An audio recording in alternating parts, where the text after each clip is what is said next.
Could you please state your name and occupation, then state your question? I'm Sakina D'Souza, and I'm a Catholic. I believe Brother Yusuf was a Catholic before. I would like to ask him the simple question. He was brought up like a Catholic, but what made him change?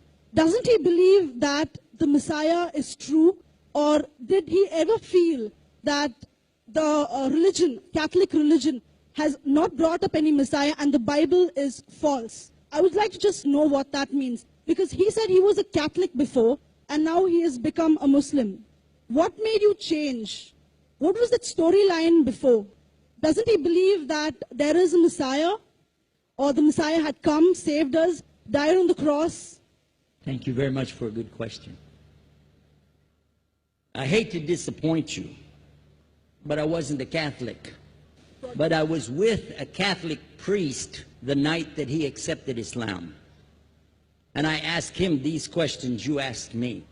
Because after all, I was still a Christian, a preacher in Christianity, and I wanted to know why my best friend, a Catholic priest, had converted. That's a pretty weird thing. A Catholic priest is not like a regular preacher in the Protestant religion. A Catholic priest has given up everything. He's given up his life to be a Catholic priest. When he enters into this realm, he's basically given away everything. He can't have a wife, he can't have children, obviously no grandchildren. He has no home, he just lives in a rectory or wherever they give him a place to stay. And he's sent wherever they tell him to go, do whatever he's told to do, and that's it. And he cannot disobey the Pope, otherwise they can kick him out of the religion, and if they do, he's excommunicated and he goes to hell forever. So how would a person like this want to become one of those Muslim terrorists? That's what I wanted to know. He explained in a very few beautiful words something that I came to learn for myself. He said that he was sincerely in the Catholic religion because he believed in God, that he had studied, his degree was in theology, and a part of the teaching that they as priests have is to study Islam. Every priest is forced to study Islam. Now, you may not know that, but you can ask your priest and he'll confirm it. And when you study Islam, even when Islam is taught to you by somebody who hates Islam, as long as they don't corrupt it too far, you can still see the truth in Islam. A classical example happened to me just recently when I was in Saudi Arabia. A friend of mine, very old copy of one of the first Qurans ever translated to English by George Sale. George Sale hated Islam, he hated the Muslims, but when he translated the Quran to English, he was true to the text of the words. Although maybe not getting all the meaning, he certainly was true to the text of the words. I was shocked when I read it. Have you seen it? You know what I'm talking about? Amazing. And listen to this. George Bernard Shaw, for instance, is one of many, a long list of people who read this and realized the truth of Islam. When people see the truth of Islam, it can change them if they want to be guided. If they want the truth, it can change them. You might think, I'm a Catholic, I'll never be anything but a Catholic. But I'm going to ask you a question, and I want you to be honest. This is not for you to, start a debate, but just be honest. Was Jesus a Catholic?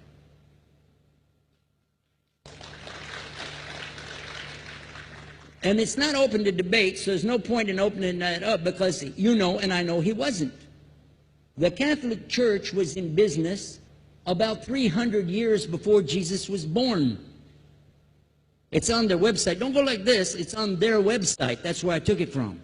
The Catholic Church was really started in Rome by Alexander the Great. Do you know what the word Catholic means?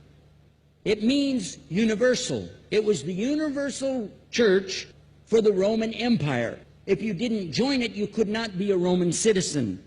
And it was opposed to the teachings of Judaism and opposed to the teachings of the early Christians for more than 200 and some years.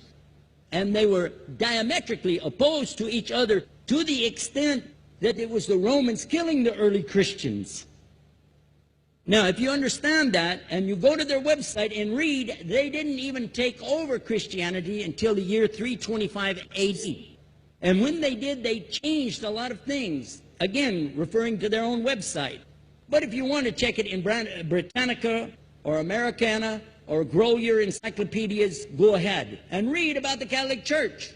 When, in August of 325 AD, at the Nicaea Council, they took over, first thing they said was, let's change the date of the birth of Jesus to be the same date as that of Mithras, which was the god, one of the gods worshipped there, and also the sun god's birthday was the same day, December the 25th, believing it to be the shortest day of the year. And Constantine was a sun worshiper of Sol Invictus. Go to the website, read it for yourself. There are a lot of points, but not the least of which, even today, if you go in any Catholic church, and I have, you'll see so many portraits and statues and idols and images throughout the whole place, that for the one who's never experienced that, for a Muslim who knows about these images, he'll be like, whoa, a'udhu billah. Whoa, what's this? The first time I walked in a Catholic church, I was about 10 years old. I was shocked. I was shocked at the idols and statues everywhere, because in the Protestant religion, we were brought up to believe that the second commandment was just as important as the first commandment. The first commandment in the Bible, in Exodus, is the same as the first commandment in the book of Deuteronomy. It says, I'm the Lord your God that brought you out of the land of Egypt in the house of bondage. You know no other God beside me. Beside me there's no other gods. Thou shalt not have any other gods beside me. How many in this room agree with that commandment? Raise your hand. You notice the Muslims are raising their hand, because it means Ashhadu an la ilaha illallah. That's the first commandment for us as well. The second commandment you have clearly says, thou shalt not make any idol, any graven image of anything that creeps upon the earth, swims in the sea beneath, or flies in the air above. And I was sitting in a church one time, sitting there in the morning service, watching, the preacher talk. And, they go on and on and on. And sometimes you lose your train of thought. I was looking. Whoa! On the front of the podium, there was a fish. A fish. For the symbol, make you fishers of men. They had a fish. I said, whoa. Then I looked up above his head at the big stained glass window, and it had a dove. And he had the olive branch in his mouth. The dove is flying, the bird, I said, whoa. And then I look over here, and there's a cross with a man hanging on it. And I said, wow, they didn't miss a single one. They got them all. Something walking on the earth, something swimming in the sea beneath, something flying in the air above. So look at these two things. Clearly, the first two of the 10 commandments, bang, bang, boom. Because if you said God is more than one, where did you get it from? When Jesus is talking to his own companions and they ask him, what's the greatest commandment? Mark 12:29. Clear. The greatest commandment is to know, O Israel, the Lord your God is one God. And you have to love him with all your heart and all your mind and all your strength. And this is no different from what Prophet Muhammad ﷺ was saying, the same thing to his people. Same thing I mentioned in the lecture. This is certainly for us the same. So what you see is Muslims practicing the commandments, and you see people claiming the commandments but practicing something else. And I have seen more converts from the Catholic Church than any other of the many sects of Christianity, and especially from the nuns, priests, and even an archbishop. And all of them are better than me. Those guys and women that I see do this, they still sacrifice their whole life to get the true message of Islam, not only to you, but to Muslims as well, because we all need to know about it. But thanks for a great question.